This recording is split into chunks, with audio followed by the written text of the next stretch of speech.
Bueno, por el caso de la intoxicación masiva en la escuela, en las escuelas del Maitén, también hubo una condena hace pocos días. ¿Cuál es la situación de la persona que fue allá responsable de este caso? Bueno, el gasista, ese es un juicio que hizo la doctora Barrio Nuevo, la fiscal general Barrio Nuevo, que trabaja acá en esta fiscalía, y se hizo un juicio oral y público donde la fiscalía presentó el caso, llegaron a juicio dos imputados, el gasista y el ayudante, y finalmente fue condenado el gasista a la pena de 2 años y 6 meses de prisión por el delito de lesiones culposas, entendiendo de que a partir de su negligencia por cómo había armado la salida y la instalación del gas y la salida de los tiros balanceados y toda la calefacción que habían instalado en el colegio del paraje Buenos Aires Chico, se habían intoxicado 77 personas. Se logró la determinación, el juez penal entendió que eran responsables, como decía la fiscalía, y se lo condenó a este hombre por lesiones culposas. Ujú.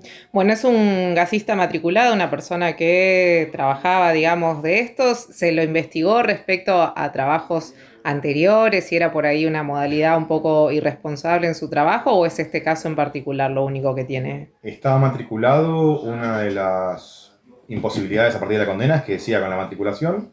Camusi, la gente de Camusi intervino en el juicio, declaró, explicaron muy bien cómo era toda la metodología y los trámites que debían haber hecho antes y después de la obra.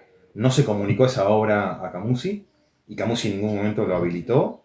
Y bueno, entonces por eso fue que, entre otras cosas, que se logró la responsabilidad, además de la cantidad de víctimas, se logró salir o alejarnos del mínimo de la pena para tener una pena, el máximo son 3 años, una pena relativamente alta de 2 años y 6 meses, en relación a lo que el legislador entendió que el mínimo y máximo de la pena, el máximo era hasta 3 años y bueno, lo condenaron a 2 años y 6 meses de prisión. Ujú. ¿Es una persona del Maitén?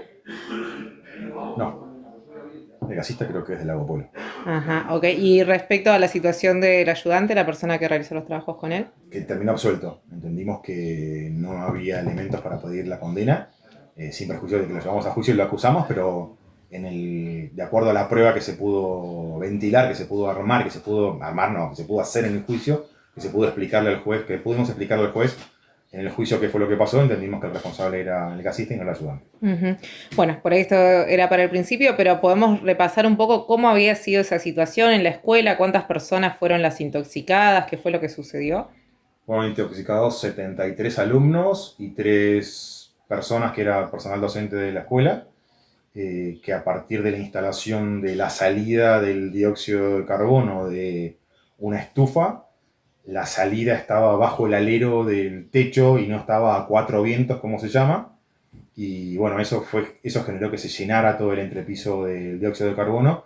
Y una vez que se llenó, empezó a bajar y empezó a intoxicar a todos los que estaban dentro del aula, Ujú. o de las aulas. Los alumnos, los docentes en esa oportunidad fueron hospitalizados. Algunos fueron hospitalizados, unos más graves que otros, todos tuvieron oxígeno, todos tuvieron asistencia. Me acuerdo que en esa época se pidieron tubos de oxígeno de diferentes hospitales de acá de la jurisdicción para llevar al Maitén para poder darle la necesidad o la precisión que necesitaban de oxígeno a todas las personas que estaban en el momento en el hospital, todos con algún grado de intoxicación. Ujú. Es decir, que fue una irresponsabilidad con consecuencias bastante grandes, digamos. A Dios gracias, no fue mayor la responsabilidad y no fue mayor el desastre que pudieron haber generado. Sin perjuicio de todo eso, hay una causa que se está investigando dentro de la Fiscalía Especializada de Administración Pública, donde se va a determinar si hay algún tipo de responsabilidad por la obra no comunicada y los montos de dinero. Bueno, es parte de la investigación en la Administración Pública, ¿no? No fue parte de nuestra investigación, que solamente nos quedamos con la intoxicación de los docentes y el personal y los alumnos. ¿Esa, informar la obra era tarea de las autoridades de la escuela o del gasista? Aparentemente el gasista. Ok.